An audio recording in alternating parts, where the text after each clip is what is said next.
பிராணிகளை அறுக்கும் போது அல் பிஸ்மில்லா பிஸ்மில்லா என்று சொல்லாமல் அறுப்பது எவ்வளவு தவறுன்னு தெரியுமா? பிஸ்மில்லான்னு சொல்லி அறுக்கிறதெல்லாம் நம்ம சாப்பிடணும் என்று அல்லாஹ் கூறுகிறான்.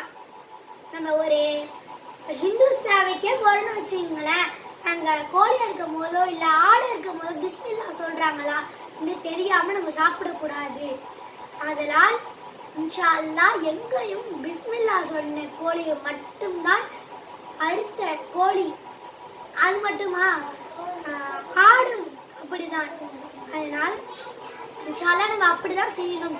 பிஸ்மில்லா சொல்லி அறுத்த கோழியோ இல்ல அறுத்த ஆடையை தான் நம்ம சாப்பிடணும் என்று நபி ஸல்லல்லாஹு அலைஹி வஸல்லம் சொல்லியிருக்காங்க.